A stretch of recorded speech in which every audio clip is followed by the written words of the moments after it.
દાહોદ જિલ્લો એટલે છેવાડાનો જિલ્લો. જિલ્લા હદમાં આવેલા રાજ્ય જેવા કે એમપી, રાજસ્થાન, મધ્યપ્રદેશને બોર્ડર પર આવેલો જિલ્લો છે, જે બુટલેગરો દ્વારા અનેક નશીલા પદાર્થો ગુજરાતમાં ઘુસાડવાનો પ્રયાસ કરવામાં આવી રહ્યો છે. ત્યારે દાહોદ જિલ્લાના પોલીસ અધિક્ષક તરીકે ચાર્જ સંભાળ્યો એવા દાહોદના એસપી રાજદીપસિંહ ઝાલા દ્વારા નશીલો પદાર્થ અંકુશમાં લાવવા પોલીસ તંત્ર એલર્ટ છે.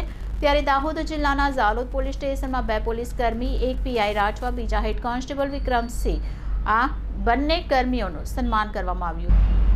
દાહોદ જિલ્લા પોલીસ અધિક્ષક રાજદીપસિંહ ઝાલા દ્વારા તારીખ 17/11/2024 રવિવારના રોજ ક્રાઇમ કોન્ફરન્સનું આયોજન કરવામાં આવ્યું હતું.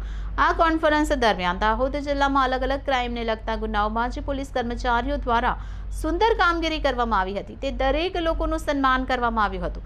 આ ઉત્કૃષ્ટ કામગીરીમાં ઝાલોદ પોલીસ સ્ટેશનના પીઆઈ રાઠવા તેમજ પોલીસ કોન્સ્ટેબલ વિક્રમસિંહને તાજેતરમાં ધાવડિયા ચેકપોસ્ટ પર પોલીસ દ્વારા તારીખ 23/10/2024ના રોજ ચેકિંગ કરવામાં આવી રહ્યું હતું.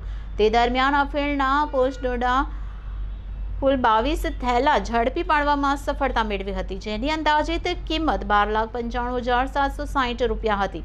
આ કેસમાં આંતરરાજ્ય મધ્યપ્રદેશથી સૌરાષ્ટ્ર વિસ્તારમાં ગેરકાયદેસર હેરાફેરી કરાવનાર 5 સૂત્રધારોને ઝડપી પાડવાનું પ્રશંસનીય કામગીરી કરી હતી. તેને દાહોદ જિલ્લા પોલીસ અધિક્ષક રાજદીપસિંહ ઝાલા દ્વારા પ્રમાણપત્ર આપી આ કામગીરીને બિરદાવી હતી, જેથી ભવિષ્યમાં પણ પોલીસ સતત આવી સુંદર કામગીરી કરતા રહે. આવી સુંદર કામગીરી કરતા પીઆઈ તેમજ હેડ કોન્સ્ટેબલને સારી કામગીરી કરી તે બદલ તેઓને અધિક્ષક દ્વારા સન્માન આપ્યું હતું. Reporter Kishore Dabgar, city golden news, Dahod. દ્વારા ગત 10/24ના માસની ક્રાઇમ કોન્ફરન્સનું દાહોદ ખાતે આયોજન કરવામાં આવેલું હતું. આ ક્રાઇમ કોન્ફરન્સમાં જે પોલીસ અધિકારી કર્મચારીઓએ ગત 10મા માસ દરમિયાન ઉત્કૃષ્ટ કામગીરી કરેલી હોય તેવા પોલીસ અધિકારી અને કર્મચારીઓને સન્માનિત કરવામાં આવેલા હતા.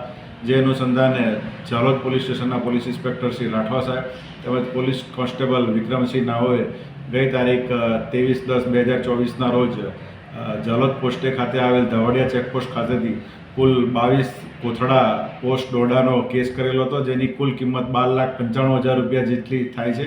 અને જે ગુનાના કામે કુલ 5 આરોપીઓને અટક કરવામાં આવેલા હતા. જે કામગીરી અનુસંધાને પોલીસ અધિક્ષકશ્રી દ્વારા બંને પોલીસ અધિકારી અને કર્મચારીઓને પ્રશંસાપત્ર આપી અને સન્માનિત કરવામાં આવેલા હતા.